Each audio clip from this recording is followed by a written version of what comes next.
Good morning, नमस्कार। मैं हर्ष राठौड़ के न्यूज़ की देश विदेश की खबरों में आपका स्वागत है। तो समाचार पर गौर करने से पहले नजर करते हैं हेडलाइंस पर।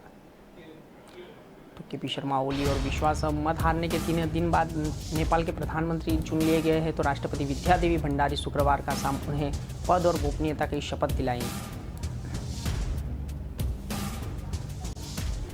तो 3 दिन की यात्रा पर सऊदी अरब पहुंचने पर पाकिस्तान प्रधानमंत्री इमरान खान अपने देश लौट गए हैं। तो उनके दौरे पर विपक्ष और सहित पाकिस्तान की जनता भी सवाल उठा रही है। तो देश के कई राज्यों में मौसम का मिजाज अचानक से बदल गया है। तो मौसम विभाग ने उत्तर लेकर दक्षिण पश्चिम क्षेत्र से तेज हवा और आंधी के साथ बारिश का अलर्ट जारी किया है। कोरोना के पॉजिटिव मरीज के लिए चेन्नई की गरुड़ और एयरस्पेस की कंपनी ने एक अनोखी पहल की है। तो कंपनी ने ड्रोन की मदद से कोविड मरीजों को घर पे बैठे गए और दवाई और जरूरी सामानों के लिए जरूरी कंटेनर बेस्ड होम डिलीवरी कर रही है। तो महिला एवं बाल विकास विभाग व बरेशिया के एकत्रित बाल विकास की परियोजना क्रमांक 1 परियोजना के अधिकारी मृदुल मालवीय का एक तकदुली की आदेश दिन चर्चाओं में है।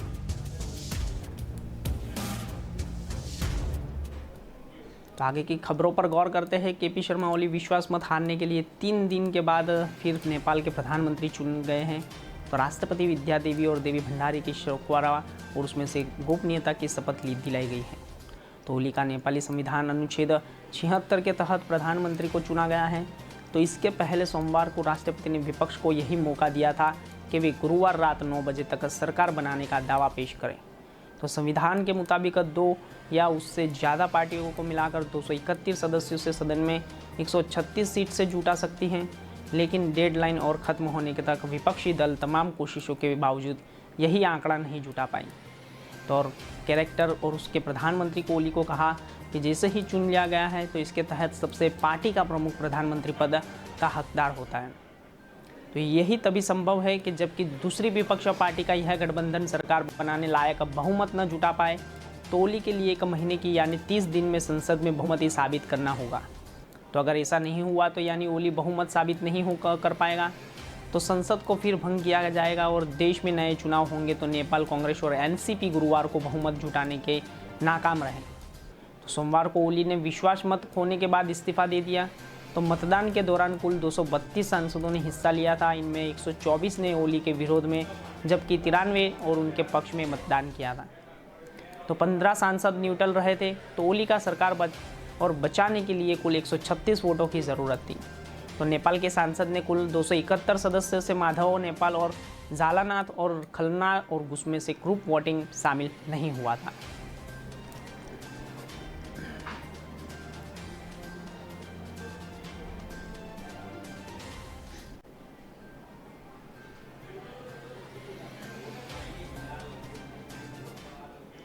तो 3 दिन की यात्रा पर सऊदी अरब पहुंचे पाकिस्तान के प्रधानमंत्री इमरान खान ने अपने देश लौट गए हैं। तो उनके दौरे पर विपक्ष सहित पाकिस्तान की जनता भी सवाल उठा रही है।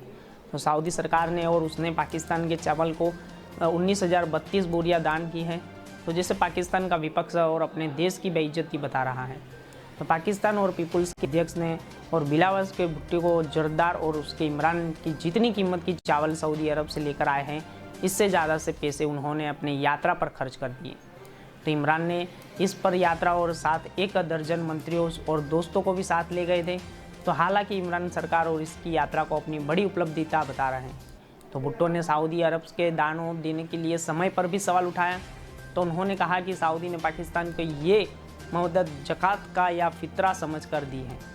तो उन्होंने कहा है कि इमरान खान ने राजनीति के क्षेत्र में 22 साल और इस दिन के देखने के लिए मेहनत की थी। तो इन्हें न्यूक्लियर और आर्म कंट्री के लिए किसी भी तरह की मदद लेने से पहले सोचना चाहिए था। तो विपक्ष के हमले के बाद इमरान सरकार मंत्री और अधिकारी के बचाव की मुद्रा में आ गए। तो उनके विशेष सलाहकार ताहिर अशरफी ने कहा कि पाकिस्तान गरीबी के लिए सऊदी से ऐसी मदद पहले ले चुका है। तो उन्होंने कहा कि इस दौरे पर चावल की बोरियां दान करने का फैसला सऊदी ने 1 महीने पहले ही कर लिया था। तो इमरान ने अपनी 3 दिन के दौरे पर सऊदी और क्राउन प्रिंस मोहम्मद बिन सलमान से भी मुलाकात की। तो दोनों ने बीच द्विपक्षीय और रिश्ते सुधारने को लेकर चर्चा हुई।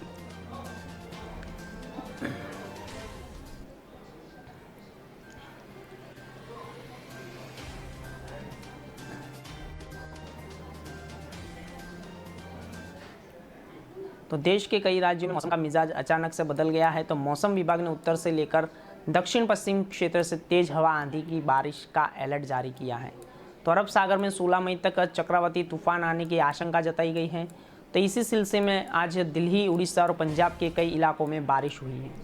तो वहीं पश्चिम बंगाल के कई इलाकों में अगले 24 घंटे के बारिश सिलसिला थमने वाला नहीं है। तो केरल के कुछ इलाकों में भी तेज बारिश का अलर्ट जारी किया गया है।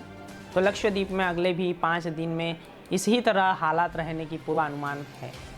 तो मौसम विभाग ने मुंबई स्थित कार्यालय के मुताबिक 14 मई के आसपास दक्षिण पूर्वी अरब सागर के ऊपर 3 दबाव और एक क्षेत्र बना हुआ है। तो इसके 16 मई तक चक्रवाती तूफान बदलने की आशंका है। तो विभाग की तरफ से तटीय मछुआरा और शुक्रवार तट पर वापस लौटने की सलाह दी गई। तो 14 से 16 मई तक बीच दक्षिणी कोंकण, मध्य महाराष्ट्र और मराठवाड़ क्षेत्र में धूल भरी आंधी चलने, बिजली कड़कने की वाली तेज हवाओं के साथ बारिश की आशंका के साथ ही इन इलाकों में येलो अलर्ट जारी किया।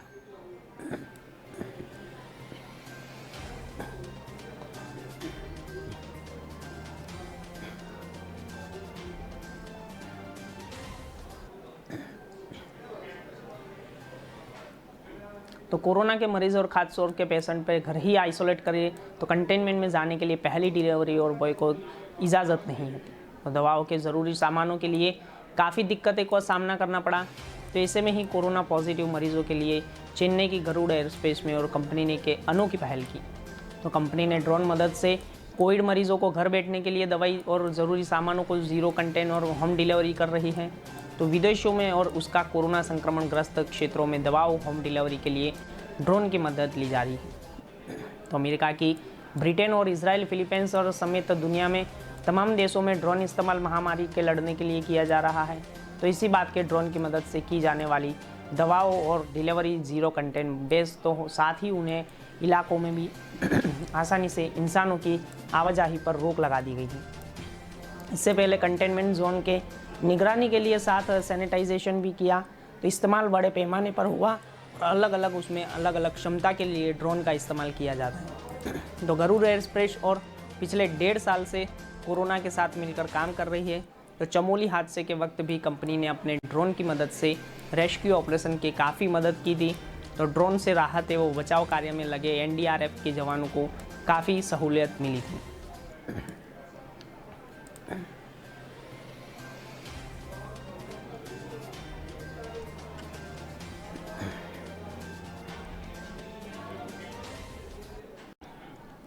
तो महिलाएं बाल विकास और विभागीय ओर के एकीकृत और बाल विकास के परियोजना के क्रमांक 1 के परियोजना के आधार मृदुल मालवीय का एक तकदुली आदेश इन दिन चर्चाओं में है। तो देश में परियोजना का अधिकारी और परियोजना क्रमांक 1 में अंतर्गत आने वाली सभी सेक्टर सुपरवाइजर के पत्र लिखकर सख्त हिदायत दी है। तो अक्षय तृतीया के अवसर पर अगर किसी भी आंगनवाड़ी कार्यकर्ताओं ने क्षेत्र में कोरोना कर्फ्यू के दौरान शादी होती है या संबंधित कार्यकर्ताओं की सेवा समाप्ति कर दी गई, तो वही संबंधित सेक्टर और सुपरवाइजर से निम्नलिखित किया जाएगा। तो परियोजना और अधिकार और आदेशों के बीच में क्रमांक 1 की आंगनवाड़ी और स्थिति की निर्माण हो गई है। तो दरअसल 14 मई को अक्षय तृतीया है, तो इसी दिन शादी का शुभ मुहूर्त होता है। तो वही ग्रामीण के क्षेत्र में बढ़ते हुए कोरोना संक्रमण रोकने के लिए और यही शादीशुदा और रोक लगाने के लिए ऐसे शादियों को सुपरवाइज़र आंगनवाड़ी के कार्यकर्ताओं के माध्यम से अपने क्षेत्रों में आने वाली संभवित शादियों की डिटेल इकट्ठा करनी होगी। तो शादी से पहले विभाग में जानकारी देकर पुलिस को भी सूचना दी जाएगी। तो इसको लेकर परियोजना अंतर्गत आने वाली सभी सुपरवाइज़र को अपने क्षेत्र में होने वाली संभवित शादियों को जानकारी को बुधवार शाम 5 बजे तक परियोजना अधिकार देने का, जिससे अध्यक्ष और उससे तृतीया शादी पर होने से पहले ही रोक दी गई। तो सुपरवाइज़र द्वारा आंगनवाड़ी कार्यकर्ताओं को कहा जा रहा है कि वही शादी वाले घर में जाए और उनको समझाए। अंदाज़ा लगा सकते हैं कि अगर किसी के घर में शादी होने वाली है, तो अगर वही अकेला और समझाने के लिए, शादी नहीं करने के लिए बोला, तो किसी भी तरह निर्मित और उसकी बातों पर ध्यान रखा जाएगा।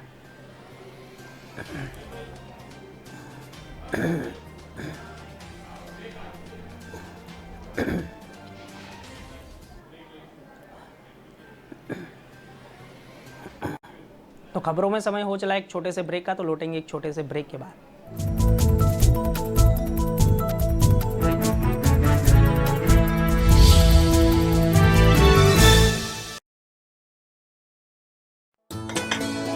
तो शेफ, टेस्टी समोसे के बाद अब पनीर लबाबदार की बारी। अरे हेली जी, हर डिश में एक ही मिर्च। हाँ, मैं तो गजानन तेजालाल समोसे या किसी भी खाने को तीखा बनाने के लिए एकदम बढ़िया है, मगर पनीर में रंग रूप और कम तीखेपन के लिए हमें चाहिए गजानन कुमठी लाल मिर्च। जैसे दाल फ्राई में तीखेपन और रंग रूप का बैलेंस चाहिए, तो उसमें लगेगी गजानन रेशम लाल मिर्च। पर मेरे बच्चों को तो सादी सी भिंडी पसंद है, तो रोज के खाने के लिए गजानन प्रीमियम मिर्च। शुद्धता और स्वाद को ध्यान में रखकर गजानन ने तैयार की है विभिन्न मिर्च।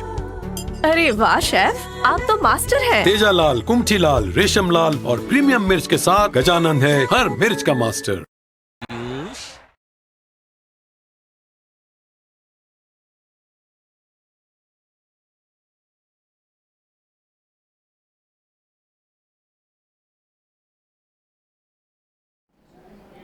तो ब्रेक के बाद आपका फिर से स्वागत है। समाचारों में आगे गौर करते हैं। महाराष्ट्र सरकार और कोरोना की तीसरी लहर से मुकाबला करने की तैयारी शुरू कर दी है। तो राज्य सरकार के अनुमान की कोरोना की तीसरी लहर आने पर राज्य में ऑक्सीजन की डिमांड बढ़कर 2300 मैट्रिक टन प्रतिदिन पहुंच सकती है। तो इसी डिमांड को पूरा करने के लिए प्रतिदिन 3000 मैट्रिक टन ऑक्सीजन उत्पादन के लक्ष्य पर शुरू कर दिया गया है। तो मुख्यमंत्री कार्यालय से मिली जानकारी के मुताबिक महाराष्ट्र सरकार ने प्रतिदिन ऑक्सीजन प्रोडक्शन क्षमता 1300 मैट्रिक टन है। तो राज्य में ऑक्सीजन की मौजूदा डिमांड और 1800 मैट्रिक टन प्रतिदिन है। तो राज्य सरकार का अनुमान है कि कोरोना से तीसरी लहर में वक्त प्रतिदिन ऑक्सीजन की डिमांड 1800 मैट्रिक टन बढ़कर 2300 मैट्रिक टन हो जाएगी।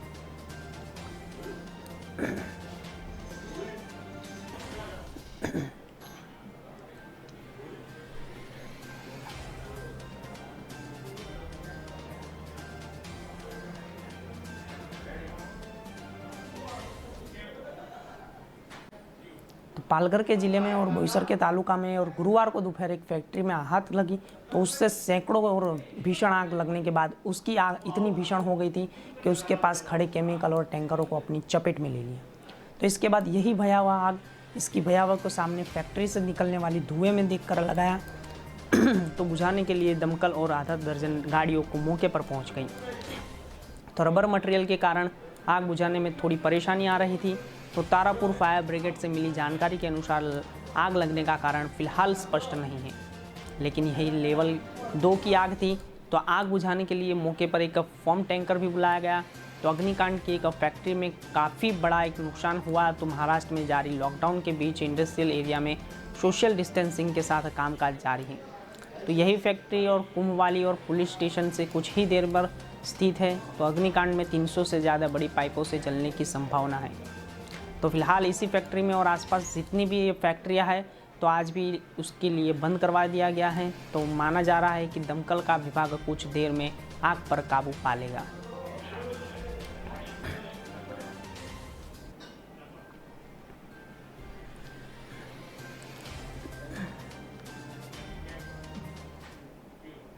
तो कटनी के जिले में और विजयगांव के थाने में अंतर्गत दरुआ के गांव में खुशहाली के खेत में एक बने हुए मिली मां बेटे की लाश में मिलता है पुलिस ने 4 आरोपियों को गिरफ्तार किया है। तो महिला उसके बेटे की हत्या पुन्नीचेरी में रहने वाले एक युवक द्वारा गला दबा कर दी गई है। तो साक्ष्य को छिपाने के लिए और उसमें उद्देश्य की लाश को हरदुआ और में गाँव में लेकर खेत में बने हुए फेंका गया था। तो कपड़ों में खेत में जला दिया गया था। तो आरोपियों में वे पिता और उसके 3 बेटे शामिल हैं। तो पुलिस को सूचना मिली थी कि हरदुआ गांव में पास स्थित पंडित कचरियो गांव का निवासी सुखेश पटेल 3 बेटों को और 3 शादी नहीं हुई। तो कुछ ही दिनों में पहली बार महिला बच्चे भी उनके घर पे देखा गया। तो लेकिन अब नहीं दिख रहा है कि उसके बाद पुलिस टीम ने सुरक्षा और उसके बेटे लव कुश, संदीप और अरुण पूछताछ की। तो चोरों ने वारदात को अंजाम देना स्वीकार कर दिया। तो लव कुश पटेल ने उसका छोटा भाई अरुण पटेल भी राहत था। तो उसमें अरुण पटेल और रुचि का बात पर झगड़ा होना और उसी मार्च के महीने में अरुण और पटेल सूरत उसमें अपने ही और पनखुरी गांव में गया था। तो 29 अप्रैल को लवकुश पटेल ने भी रुचि व उसके बेटे को लेकर पुंडीजेरी गांव पहुंची। तो 2 मई को अरुणा और उसके रुचि ने विवाद हुआ। तो अरुणा ने रुचि को गला दबाकर हत्या कर दी गई। रुचि का गला दबाते हुए अपने बेटे को देख लिया तो उसकी माँ ने भी उसका गला दबाकर उसकी हत्या कर दी। तो बाद में अरुण और उसके अपने भाई को लवकुश को संदीप ने अपने पिता और सुरेश के साथ मिलकर महिला व उसके बच्चे और शव को ठिकाने लगाने के बाद और उसके हरदुंगा गांव के स्थित फेंक दिया। तो उनके कपड़े खेत में जला दिए गए।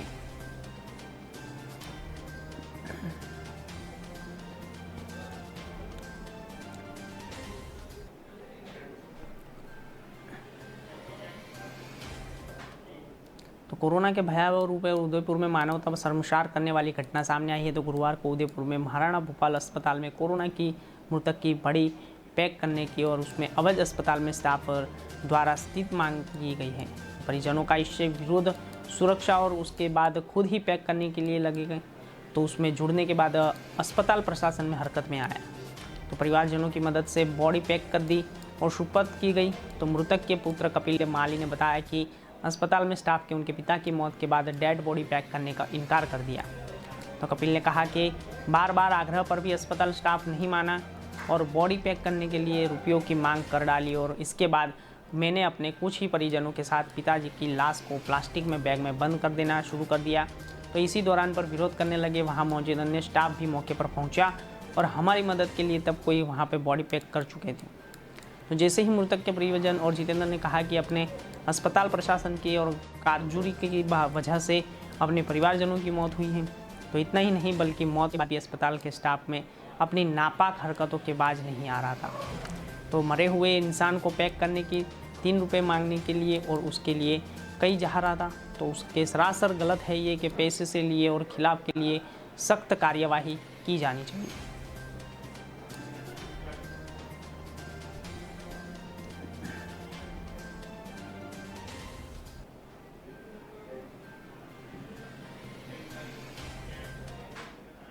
तो कोरोना महामारी से जूझ रहे जलंधर के जिले पर अब तक और संकट आ रहा है। तो जिस कोविड वैक्सीन के सहारे अफसर कोरोना से मौत को रोकने की कोशिश में थे, वहीं खत्म हो गई। तो गुरुवार के सिविल अस्पताल में वैक्सीनेशन के सेंटर पर भी वैक्सीन होने वाले की वजह से बंद कर दिया गया। तो सेंटर पर ताला लगा दिया गया और कर्मचारी ने बाहर नोटिस लगा दी गई कि कोविड वैक्सीन को ख़त्म हो गई है, तो इसलिए वैक्सीन नहीं लगेगी। तो जिसके बाद परेशान लोगों ने वापस मुड़ने को मजबूर करना पड़ा। तो कोविड वैक्सीन लगाने की प्रक्रिया शुरू की प्राइवेट अस्पतालों में पहले ही बंद किया। तो वहीं अब पहली डोज लेने वाले सरकारी अस्पताल में आने की कहा, तब सरकारी अस्पताल में भी वैक्सीन आने से ताला लटकने लगे और सिविल अस्पताल में वैक्सीन का सबसे बड़ा सेंटर, लेकिन यहीं भी ताला लगा था। तो जिन सेंटरों पर डोज बची है वही वैक्सीन लगाने के काम चल रहा है। तो जिले के 200 वैक्सीनेशन सेंटर में 300 से करीब ज़्यादा 85% सेंटर इसी वजह से बंद पड़े हैं। तो जिला टीकाकरण के अफसर डॉक्टर राकेश चोपड़े ने कहा कि ये खत्म होने की वजह से सेंटर बंद किया गया है। तो जैसे ही वैक्सीन आएगी तो दोबारा चालू कर देंगे। तो इस बारे में अफसरों ने वही सरकार को सूचित किया जा चुका है।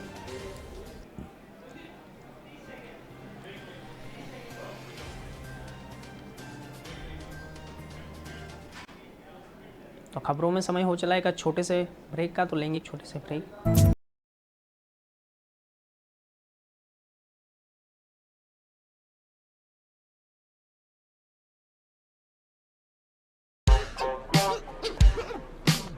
वाह वाह, क्या बात है।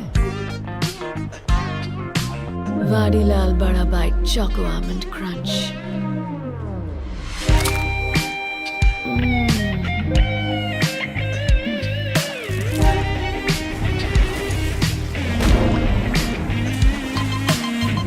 फ्लेवर्स इतने कि हर दिल बोले वाह वाडीलाल।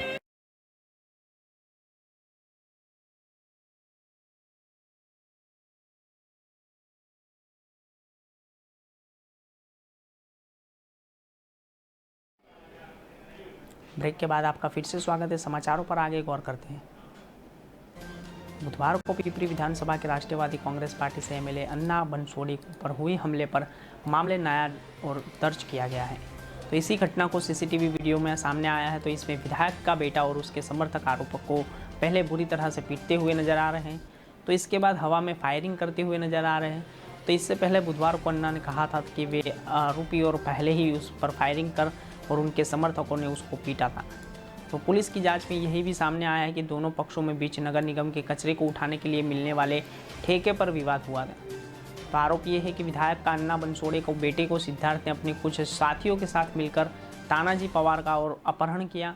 तो उसने अपने कार्यालय पर लाकर उसे साथ मारपीट की और मारपीट के दौरान पवार ने अपनी पिस्तौल से हवा में फायरिंग की। तो घटना के बाद उसको मौके पर पहुंची पुलिस और टीम को फर्श पर एक जगह काफ़ी खून पड़ा नजर आ रहा था। तो तानाजी पवार भी गंभीर रूप से घायल था और विधायक पुलिस को लिए बयान में कहा कि पवार ने अनेक ऑफिस फायरिंग की थी, लेकिन वहाँ गोली चलने से कोई सबूत नहीं मिले। तो इसके बाद सीसीटीवी फुटेज में जांच की सारी कहानी सामने आई। इसके बाद पुलिस ने आरोपी को बयान के आधार पर विधायक के बेटे सिद्धार्थ समेत 8 लोगों के खिलाफ हत्या के प्रयास, अपहरण और मारपीट का केस दर्ज किया।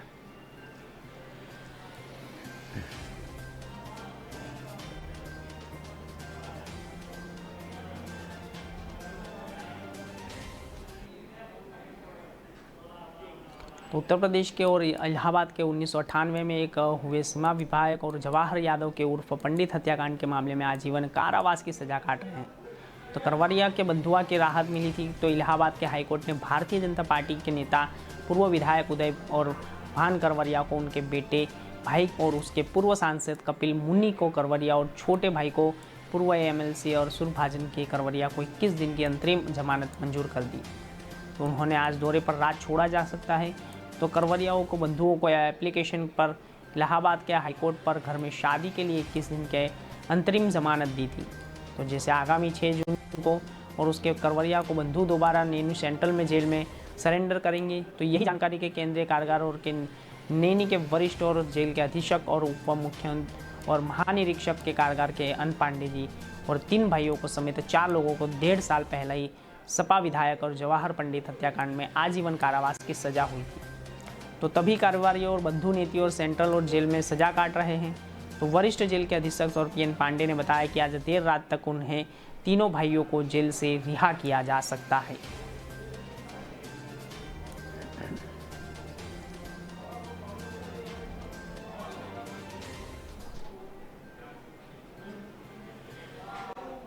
तो विशेष अदालत पंजाब नेशनल बैंक ना घोटाला मामले के और भगोड़े के हीरा कारोबारी के नीरव मोदी के खिलाफ कारण बताए नोटिस जारी किया है। तो कोर्ट ने उससे पूछा कि क्यों नहीं उसकी संपत्तियों को भगोड़ा और आर्थिक अपराधी कानून के तहत जब्त कर दिया जाए। तो विशेष जज वीसी बॉर्ड ने मोदी के 11 जून पहले अदालत में हाजिर होने को कहा। तो अदालत ने कहा कि अगर आरोपी पेश नहीं होता है तो उसके खिलाफ एफआईआर कानून तहत कार्यवाही की जाएगी। तो विशेष अदालत ने दिसंबर 2019 को नीरव मोदी को भगोड़ा आर्थिक अपराधी घोषित किया था। तो प्रवर्तन निदेशालय की और ईडी याचिका के किया गया तो जो इस मामले में जांच कर रहा है। तो नोटिस में कहा गया कि मैं वीपीसी बोर्ड और एमएलए से 2000 में भगोड़ा आर्थिक अपराध और अधिनियम 2018 के तहत विशेष न्यायाधीश आपको यही कारण बताने के लिए नोटिस जारी करता हूँ। तो आवेदन और उसके उल्लेखित संपत्तियों को उक्ता कानून के तहत जब्त किया क्यों नहीं। तो नीरव मोदी की पत्नी जो अर्मी बहन पूर्वी और बहनों और मयंक वैसे ही नोटिस जारी किया गया। तो जैसे ही जांच एजेंसी पर आरोप की कि नीरव मोदी को उसके मामा मेहुल चौकसी ने कुछ बैंक अधिकारियों साथ मिलकर पंजाब नेशनल बैंक के साथ कथित तौर पर 14,000 करोड़ रुपए का धोखाधड़ी की है।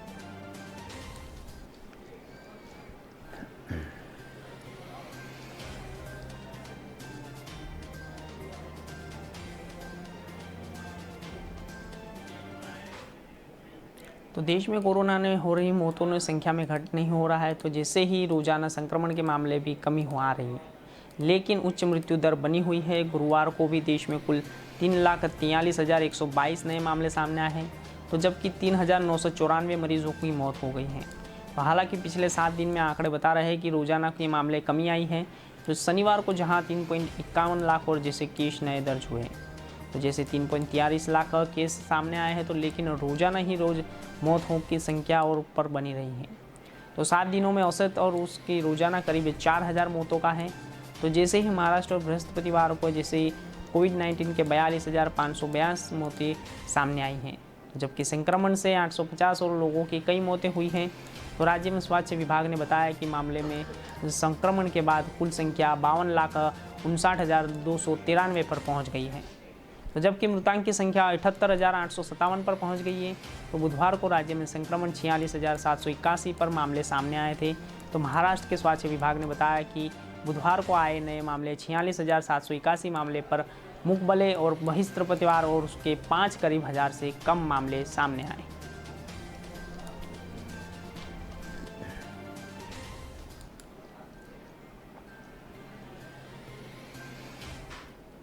तो जयपुर में लॉकडाउन का गुरुवार को चौथा दिन है। तो इस बीच में सुबह 11 बजे तक सड़कों पर खरीदारी के लिए भीड़ नजर आती है। वहीं 11 बजे के बाद सड़कों पर भी धीरे धीरे भीड़ कम होती जा रही है। तो पुलिस ने भी सख्ती कानून से कर दिया है, तो और सड़कों पर सन्नाटा पर पसरा हुआ है। तो जैसे ही इसके बाद शुरू होता है कि पुलिस और नगर निगम के दोस्तों के साथ लोगों की संख्या आंख मिचोली का खेल है। तो जी हाँ, दरअसल यही कई कार्यवाही लोग लॉकडाउन का पालन न करने की बजाय बहाने बनाकर गाड़ियाँ लेकर सड़कों पर गुजरते नजर आते हैं। तो वहीं कुछ देर और दुकानदारों ने भी फल सब्जी व्यापारी मंडी दुकानों को सड़कों पर समय विधि पूरी होने के बाद भी कारोबार करते नजर आ रहे हैं, तो उनके खिलाफ जुर्माना लगाकर चालान की कार्यवाही की जाती है। तो तब शुरू हो जाता है कि हाथ जोड़कर मित्रता मांगने के लिए कभी मोबाइल और अप्रोच लगाकर खुद को छुड़वाने की हाजिर और खुद से कहीं बहाना बनाकर बच निकलने का दौर चल रहा है। तो ऐसे में ही कुछ नज़र आए हैं कि जौहरी बाजार में भी सांगानेरी गेट के पास कुछ फल विक्रेता कारोबार करते हुए नजर आए। तो इसी बीच शहर में दौरा करते हुए इस नगर के निगम हेरिटेज के दर्रे और उसके टीम भी जौहरी बाजार पहुंची। यही देखकर फल और सब्जी वाले में हड़कंप मच गया। तो कहीं से भी शोर मच रहा था कि नगर निगम वाले कहीं फिर कहीं दुकानदार, महिलाएं, आदमी फलों और ठेले को लेकर दौड़ने वाले अफरा तफरी सी मच गई। तो अभी तक की नगर निगम की टीम ने पकड़ लिया, तभी हाथ जोड़ी और माफ़ी मांगने के बात करने लगी। तो कुछ और ने भी यही कह दिया कि सब सर और उसमें जाकर कार्यवाही क्यों नहीं कर सकते, लेकिन इस बीच में निगम और राजस्व अधिकारी ने कार्रवाई कर चालान काट दिया।